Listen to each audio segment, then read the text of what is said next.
Gosh, I am just in time. It is 11:58. I can't believe it.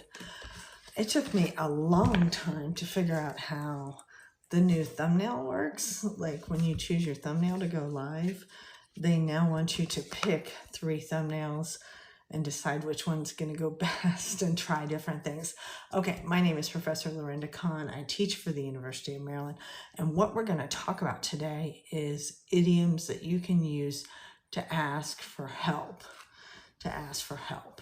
And so the idea is that, sometimes when you're traveling, we'll make that as an example. Sometimes when you're traveling, you'll get yourself into a situation where you need to ask for directions, and maybe the person just talks too fast or you don't understand what they say. And so I'm going to give you some expressions that you can use to help with that. Some expressions you can use to slow that person down, to get them to repeat what they told you so that you can get to where you need to go and be successful. So let me introduce myself, and hold on one second. I keep my notes on my iPad, and so I got to get that opened up. Hold on one second. I can't type and talk for some reason. Do you guys do that? Like you're trying to talk and then type your password in and it's just not working.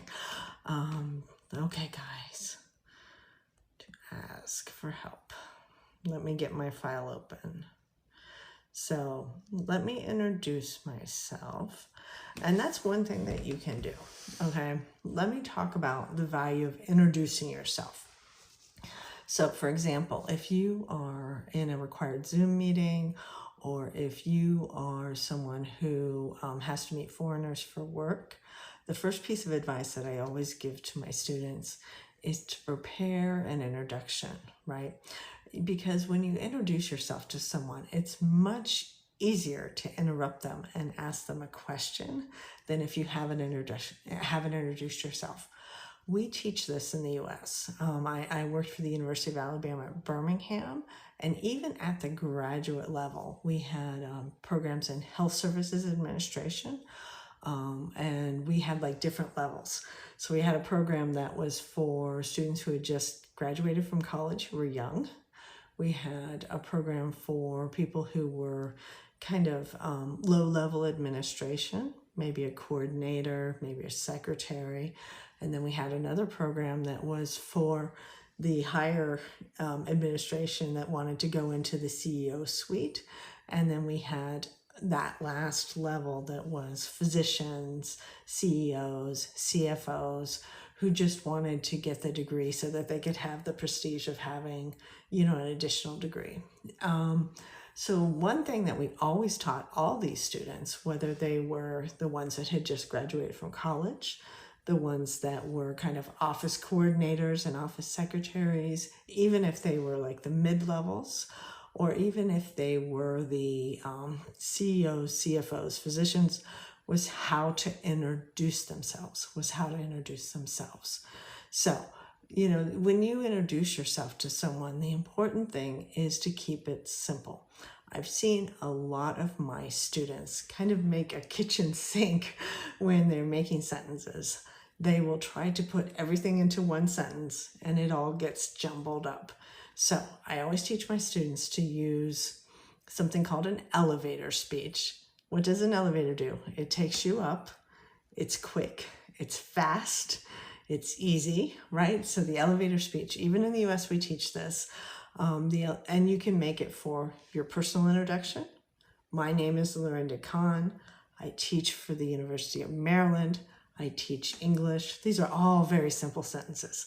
So you can make an elevator speech for yourself that's 3 or 4 simple sentences that make it easy to introduce yourself. That way you're not kind of panicking when you first meet someone. This will make you feel more fluent. And when you have to ask someone for help, when you have to ask someone for directions, they know who you are, right? When you know someone and they come to you and they say, oh, could you help me? It's just, it smooths things over. It makes it a lot easier to start that conversation.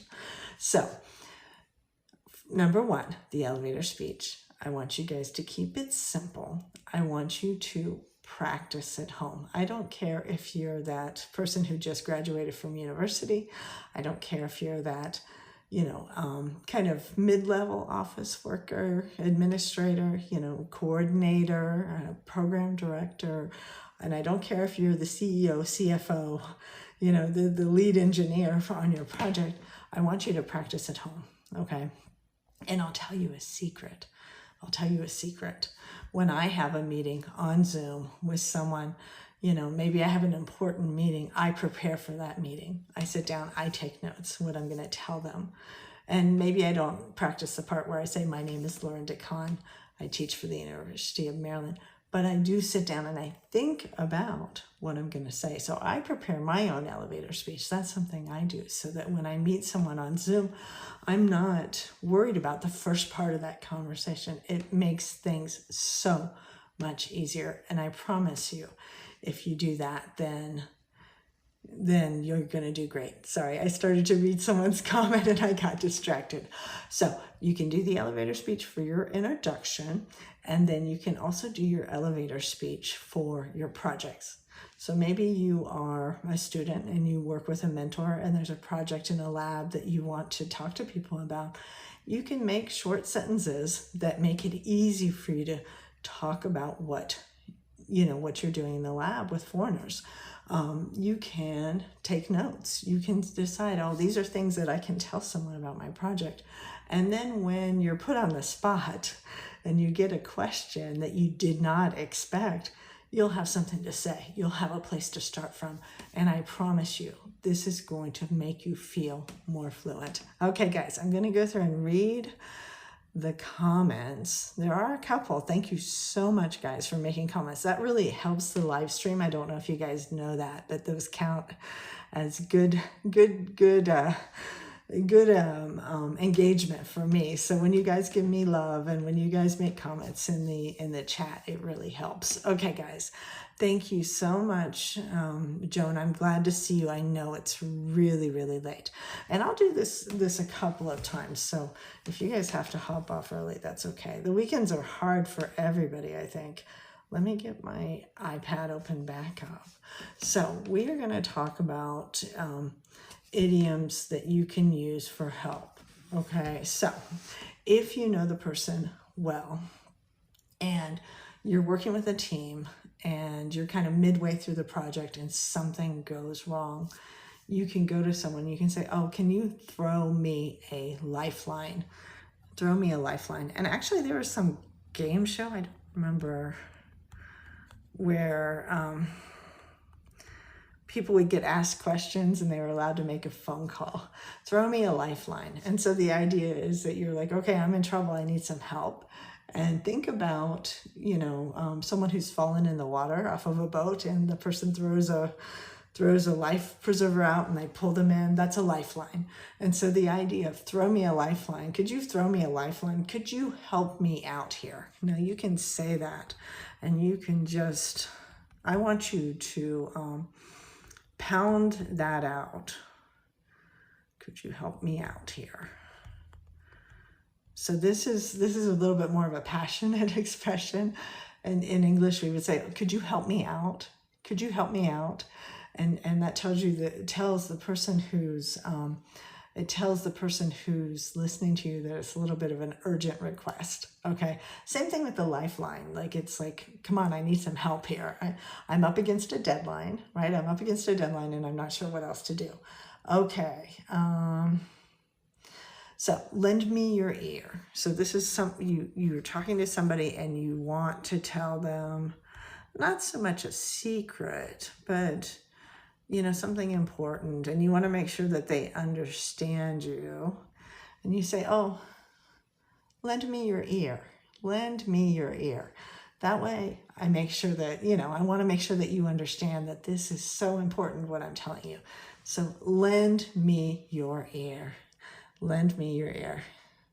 If I'm helping you guys, make sure you pound on those likes. It really helps me too. Okay, can you throw me a bone? Can you throw me a bone? Can you throw me a bone? Now, this is kind of funny.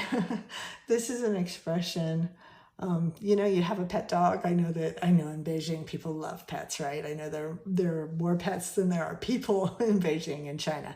So this is in reference to the dog's bone, right? When you throw a dog a bone and they're happy and they have what they need.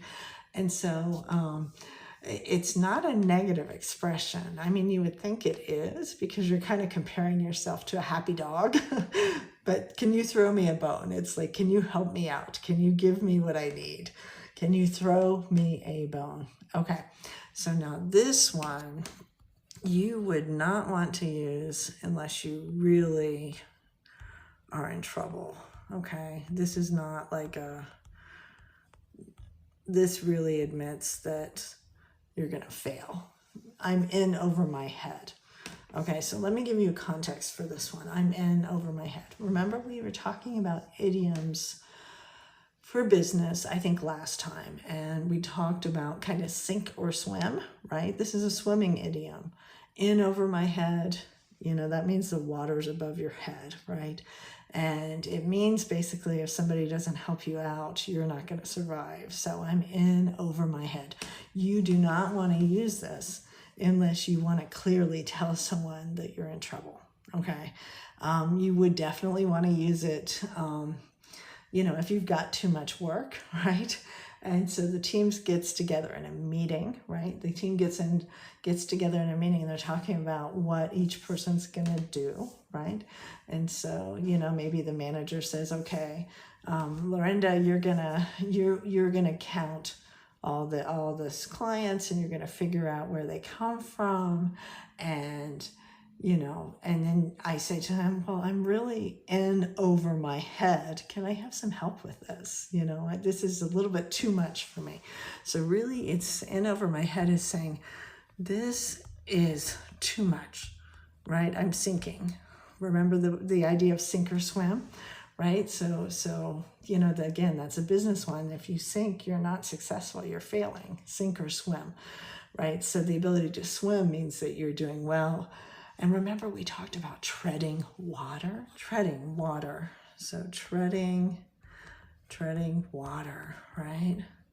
Treading water. And the idea with that treading water is that you're just kind of getting by, all right? So we did sink or swim. We did treading water. And treading water means you're just barely making it. And then in over your head means that you've sunk below the water line, like the water's up here, you're in over your head, meaning the water's too deep for you. You're not able to make it. You're not able to do good. So these expressions have to do with your ability to succeed, right? And you can use I'm in over my head when you really, really need to ask for help. Maybe the team's saying, okay, we're going to give everybody a little extra work. And you're like, whoa, wait a minute. I'm in over my head. Thank you so much. I need a little help with this. I don't know what to do. Okay, so I'm in over my head. Okay, so, and that's useful. Okay, guys. I need a hand. Now, this is a milder way to say this. And this is more, I think it's kind of like brief help, all right? I need a hand. I need a hand with this, okay? So, and I'll give you an expression, and this isn't a business expression. It's a kid's expression. So I bring the groceries home from the store, and I see my daughter, and I say, would you give me a hand? Would you get the groceries out of the car? I need a hand. And so when you say I need a hand, it implies almost briefer help, right? It's not, you know, it's different from I'm in over my head. In over my head means I need like substantial help with the project. I need a hand, you know, give me a hand just means I need some quick help. Groceries in the trunk of the car, right? I need some help bringing the groceries in. I need a hand with this. And really, sometimes people use it for physical labor. You know, you're carrying a box down the hallway and you're like, oh, could you give me a hand with this?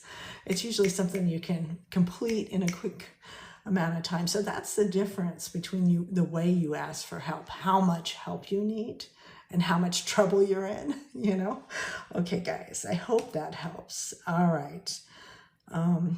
Now, this is something that I wouldn't use it at work. I might tell my husband, but I would not use it at work. But I'm at my wit's end. Okay, I'm at my wit's end. And really what this means is that you're irritated.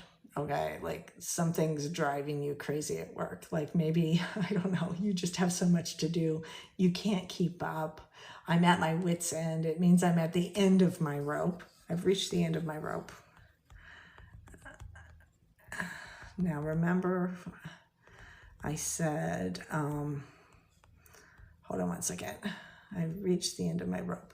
So I've reached the end of my rope. I'm at my wit's end. These are both similar, right? Remember earlier I said, throw me a line, throw me a line. And that meant, you know, like when somebody sends you a life preserver and they help you out, at the end of your rope means that you're kind of like on that, you're at the end of the end of your effort, right? I'm at my wit's end, and wits refers to, you know, being quick-witted. Do you know this expression? So somebody who is quick-witted, so is somebody, I mean, I'd like to be quick-witted. It's somebody who's smart, right? It's somebody who's always got like a good response, somebody who's quick-witted, you know, oh, that person's really quick-witted. There's somebody who's very smart. I don't know. And it's a little bit different from IQ. This is somebody who you ask them a question and they're just like, bam, bam, bam. I'm quick-witted. I know what to say. So being at your wit's end would be like, you've used all of that up. You're kind of emotionally, cognitively exhausted. Do you guys know cognition? So, oh, okay. So cognitive has to do with your thinking faculties. Okay. So that's a new vocabulary word. You guys go look that up.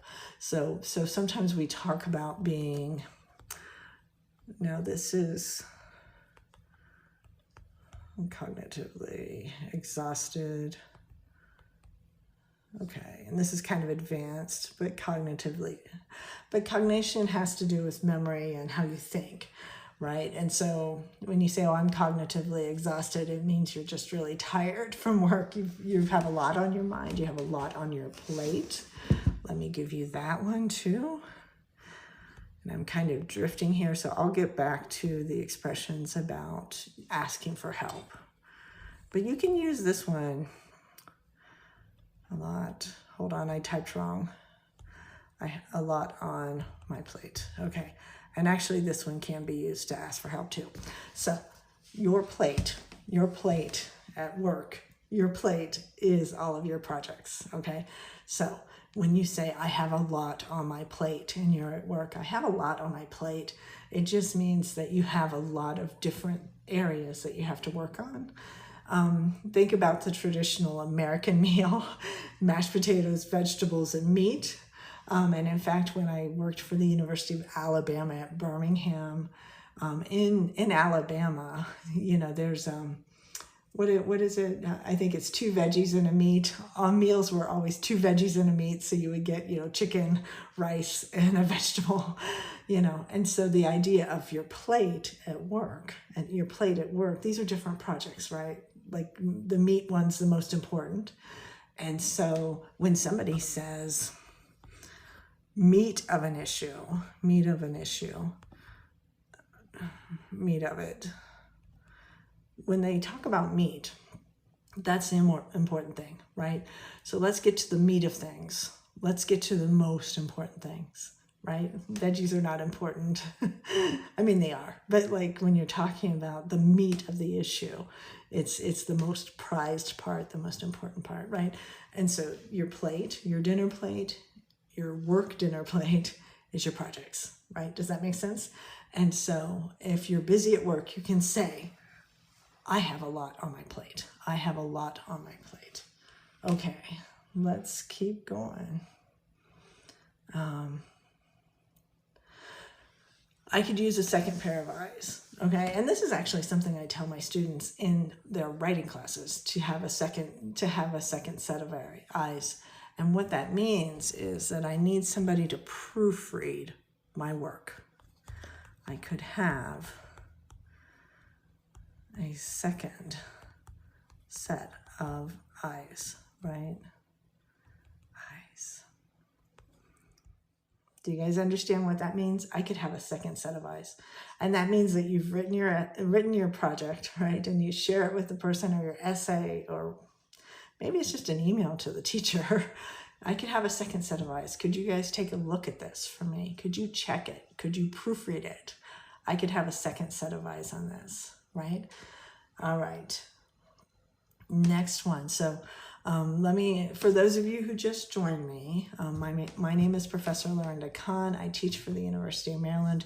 And what we're talking about right now is the kind of expressions and idioms that are used often in university projects, in office projects, in Zoom meetings with foreigners. And these are business idioms. These are the kinds of expressions that you can use to ask for help, to talk about your project, to talk about what you need. Okay, so I hope these are helping you guys. You let me know if you have questions. You can type in the chat. Thank you so much. I appreciate you guys giving me likes. That really, really helps. Okay, talk me off the ledge. Talk me off the ledge. And if you guys want to know what this means, you'll have to private message me, because I don't think I can. But it's kind of like, so this is similar to being at your wit's end, right? Talk me off the ledge. And the idea is that, you know, in your project, you've gotten to a point that you need help, right? You need to talk to somebody else. You need to have advice as to what to do. Talk me off the ledge means, okay, I've gotten to the very tippy top of my project. Now I need somebody to talk to me so that I can, you know, move up. Okay. I'm spinning my wheels. What do you guys think that means? I'm spinning my wheels. What do you guys think that means? I'm spinning my wheels. I'm spinning my wheels. What do you guys think that means? You know, think of a car and the wheels are spinning. What do you guys think that means? I'm spinning my wheels. I'm spinning my wheels, huh? What do you guys think that means? So I have more of these. I've posted a lot of idioms, a lot of expressions. You know, so if you guys want to see more, I have brief videos. But I'm spinning my wheels. Okay, so think about the car that gets stuck in the mud, right? It's not going anywhere. You're pushing on the gas and the wheels are going, you know, like in the movie, right? Jurassic Park or something. They're trying to get away from the dinosaur. They get stuck in the mud and the wheels just keep spinning. So you're not making progress. You're doing work. I'm spinning my wheels means I'm doing a lot of work. I'm doing hard work. I'm working on my project, but my wheels are spinning because, you know, I'm not getting traction. Now that's another expression. Hold on, my iPad locks. Every time I'm always like, oh, I have to extend the time on that. Okay, so not getting traction. This is traction. Oops, did that correct? Okay, so I'm not getting traction. I'm not getting traction. And so what that means is that, you know, you're working on the project, you're pushing on the gas, right? And this is also an expression you can use in business, to push on the gas, just like the car. Like you want the project to move forward. Let's push on the gas. Let's go. But I'm not getting traction means that, you know, you're pushing on the gas, the wheels are spinning, but you're not moving forward. All right, so traction, that didn't quite type right. It says no getting traction. It should be not. I'm not getting traction. Okay. Point me in the right direction. This is a great one. Okay, so if you are, and I'll try to remember a couple of others of these. Point me in the right direction. This is a great way that, you know, you're at a meeting and somebody says, okay, Sam, you're going to take care of blah, blah, blah, blah, blah, blah, blah, blah, blah. And you're going to go to blah, blah, blah, blah. And you're like, where am I going to go? I don't know where I'm going to go. You can say, point me in the right direction. Okay, same thing. You're at the airport, you're about to take a trip, and you don't know where to drop off your luggage, right? And so the guy tells you blah, blah, blah, blah, blah, blah, blah, blah, and you're like, oh my gosh, I did not understand a word he said. Point me in the right direction. Point me in the right direction, meaning just, tell me, go over there, go back there. No, it's over here. If you don't understand, point me in the right direction. You guys should write that one down because that is really, really helpful. Point me in the right direction. Tell me where to go. Similarly, okay, if you don't know, and this happens to even me, I go to the airport, they've put a new machine in, you swipe your QR code, you get your ticket. Sometimes those things don't work right. Sometimes you can't get, where they have the belts where they automatically weigh your suitcases and they print out your thing. Sometimes those don't work right. And so, one thing you can say when you can't figure out how to use the machine is, can you show me how? Can you show me how? Not tell me, right? Tell me, okay, you've told me and I don't understand. Can you show me how? Can you show me how? And this is a great expression. Both of those, point me in the right direction, right? Tell me which way to go. Tell me where that is. And then the other one, can you show me how? This is like the best expression to keep in your arsenal, because you can ask people, if they give you directions and you don't hear them, the directions don't make sense, you're still not sure what they're talking about, just simply say, can you show me how? That's a great way to have them break it down step by step and really show you what to do. That is just one of the best things to remember. Okay, so we did point me in the right direction, and we did can you show me how? I need someone in my corner. Now, this is a different way to ask for help. This is like asking for, hold on one second, in my corner. Okay, I need someone in my corner. I need someone in my corner. And what that is you're asking for support, right? So you might be on the project and you know that there's some disagreement about, should we use red for the brand or should we use blue for the brand?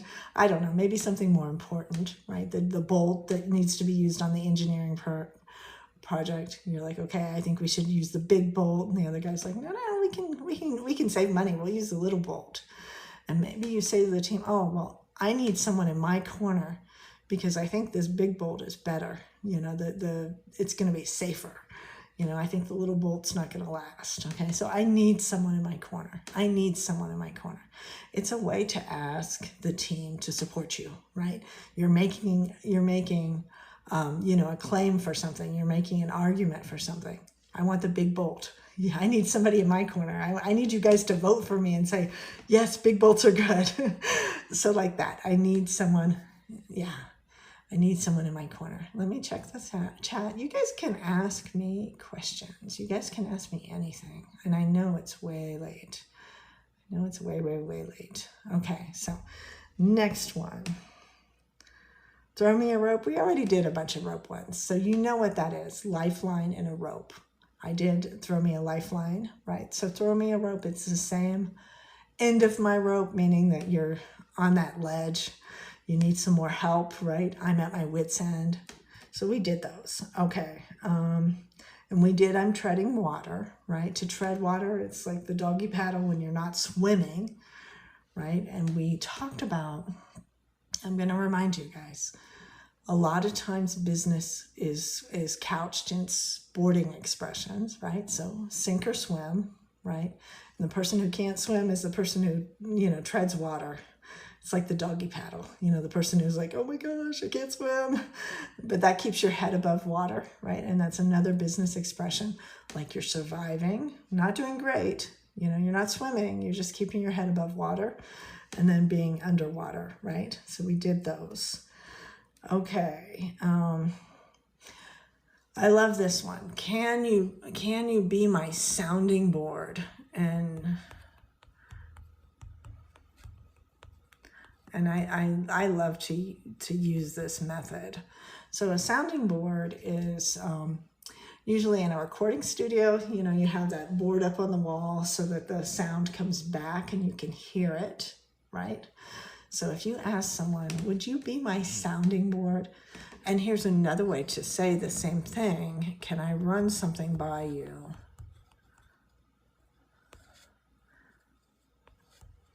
And this is a very, very kind of team expression, right?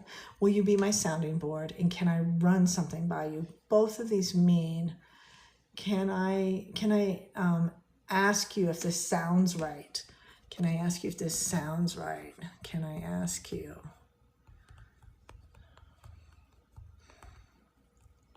So the idea here is that, you know, you're working, maybe you're working on a presentation. I'll use that as an example. You're working on a presentation for the big boss, and you're like, oh my gosh, I have to get this right. I have to do a good job. My mentor, the professor, you know, I have to present. Maybe I'm doing a poster presentation.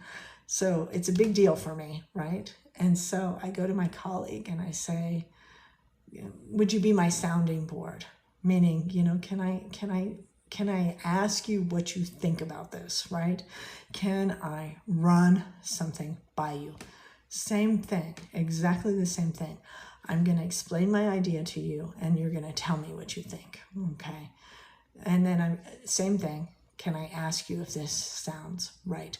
These are all ways to ask somebody else on the team what they think about what you're going to say, right? So you're doing a presentation. You get to a point, you're like, okay, I think I'm done with my, I think I'm done with my deck. You know, I'm done with my presentation deck. Let me share it with, you know, one of the foreign people on my team, and let me ask them how they think it sounds. So, would you be my sounding board? Can I run something by you? Can I ask you if this sounds right? Okay. Do you guys want me to talk for a minute about the importance of listening? One of the things I do when I teach at the University of Maryland, because I teach English, right? When my students write an essay, I always tell them to read the essay out loud to hear what it sounds. So in English, in presentations, we have this idea that, you know, what you write on the page, it's kind of, you write what you're thinking, right? So you're typing blah, blah, blah, blah, blah, blah, right? You're typing, and then you go back. Have you ever had this happen to you? Okay, so you're typing, and then you go back, and you look at it, and you're like, what did that mean? Okay, so in the US, what I teach my students to do is to read out loud to themselves.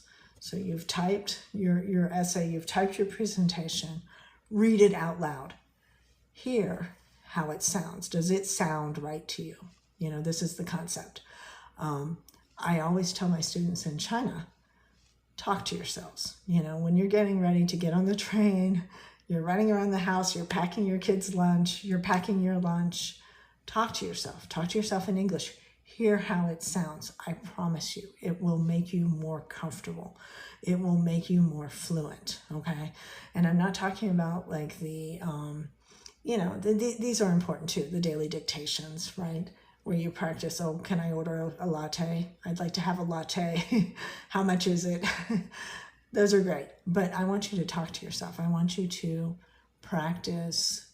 Maybe you write something out. I want you to practice talking to yourself. I want you to practice using your mouth, hearing how it sounds, listening to the pacing, deciding which words are important, right? Listen to what I just said. Which words are important? I gave emphasis on the word important, right? So decide which words you want to emphasize. And so all of these expressions about, can you be my sounding board? It means that you're going to talk to the person and you're going to let them listen to you and hear how it sounds, right? Same thing. Does this sound right to you? And then you share that. So, Red October, what would make you raving mad? Talking to yourself? Yes. So somebody asked, somebody asked, somebody asked what my name is. My name is Professor Lorinda Kahn. That's my actual name. You guys can look me up. You can find me, full transparency. You can find me online using all the ways that people search things up. And you'll be able to see who I am. I teach for the University of Maryland. I have been working in academia for the past 30 years. I have been instructional designer, program director, and a faculty trainer. So that's who I am. Yeah, it's my real name there, so you guys can find me. Anyways, okay, so we have a couple more minutes. I'm going to give you guys like 2 more minutes, and then I'm going to go. But I am live streaming every single day. I am working hard to overcome my Achilles heel. Do you know that expression? It's the Greek myth of Achilles, and the Achilles heel is what caused him to slow down, right? So I'm working hard to overcome my Achilles heel so that I become more consistent about the time. So on the weekends, I'm a little bit, it depends on when my family's sleeping and when they're resting. I have to like slip away. I'm in my kitchen. I don't know if you guys can tell. Okay, guys, so I'm going to give you guys 2 or 3 more idioms, and then I'm going to go. But this has been a lot of fun. You guys can follow me. And I have groups. You only need to join one group. What I do is I post to the group when I go live. And so you'll see, an alert that I'm going to go live. And I also have programs. So if you're looking for someone to help you improve your fluency, improve your oral English, improve your presentation skills, improve your business English, let me know. Let me know, because I can definitely help you with that. Okay, guys, let's see. So we did, can you be my sounding board? I need backup, okay? So this is, did we do this already? I need backup. I need someone in my corner. And basically what these mean is that, you need somebody, that there's going to be a discussion about making a choice on the project maybe. And you need people that are going to say, oh yeah, she has a good idea. So that's basically what that means. Help me connect the dots, okay? Help me. Now this is kind of dating myself, but do you remember those old coloring book worksheets where there was a dot and it said 1, and there was another dot and it said 2, and there's another dot and it said 3, and you would draw the lines, and at the end you would have a picture. And these are for, really little kids, right? And so help me connect the dots refers to those workbook pages that we were given as children where we would draw a line. Did you guys do that in China? It was like a coloring book page. One, and you'd go to draw the line, and at the end you'd be like, oh, it's a fireman, or it's like a puppy dog. So help me connect the dots here. So this, help me connect the dots. It's something that maybe your boss would say to you, maybe a manager, maybe the professor. And usually what that means is that you've explained, that person is telling you, you have explained something to me, but I don't quite understand. I don't quite follow you. I don't follow. So this is the other thing. I don't follow. And then I don't get you. I don't get your meaning. These are all ways to say, what are you talking about? I don't understand. Help me connect the dots. And help me connect the dots. It tells you that that person wants more information. They want you to go into more detail. They want you to expand and explain. Help me connect the dots, right? I don't follow. I don't get your meaning, okay? I don't get your meaning.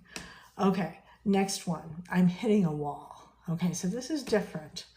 But remember, we talked about I am hitting a wall.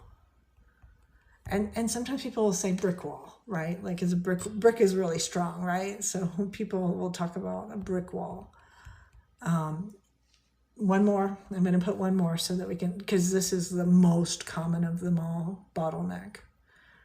Okay, so I'm hitting a wall. I'm hitting a brick wall.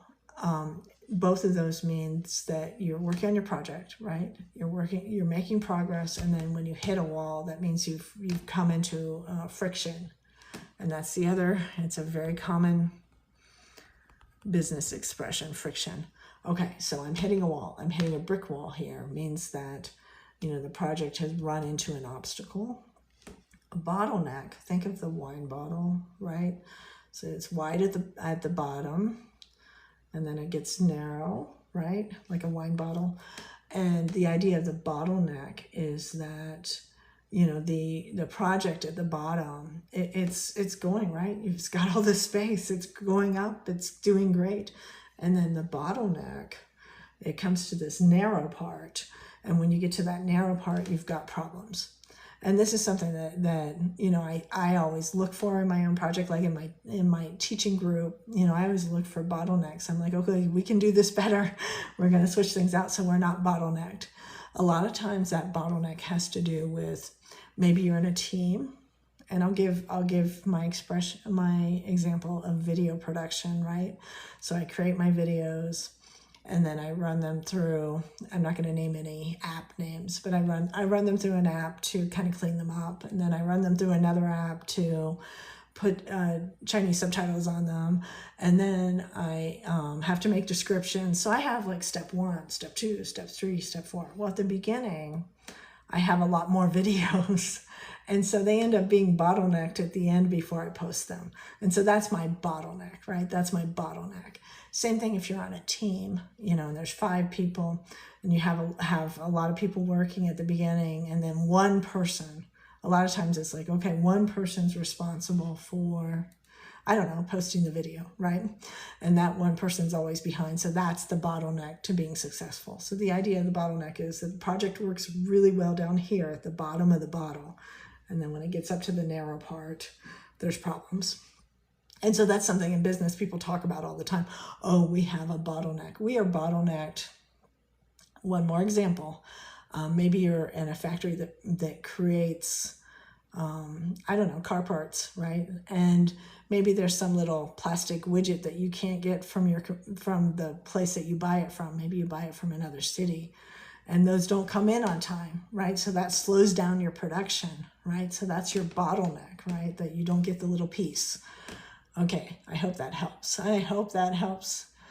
You know, give me some love if that helped you guys. All right. Let's see. Okay, I think that's about all the time I have for today. I will remind you guys, my name is Professor Lorinda Kahn. I teach for the University of Maryland. I have programs that help students become more fluent English speakers. We focus on a wide range of things that can really help you when, for example, if you are, you know, out in the world and you're working with foreigners and you get asked that random question by surprise, I help students tackle that. I help students become very comfortable and really reach, you know, whatever level their goal is and beyond. Okay, so it was a lot of fun talking to you guys today. Message me if you're looking for help with your English, or if you have any questions. I always answer. I run my own account. I don't have a team in the back. It's always me. So if I'm a little bit slow, that's why. So don't think, oh, why doesn't she write? It's always me. Okay, so, okay, guys, I am so glad to have been with you. I hope that this helped you. I really, really do. Okay, guys, let's see. All right, thanks, guys. Bye-bye.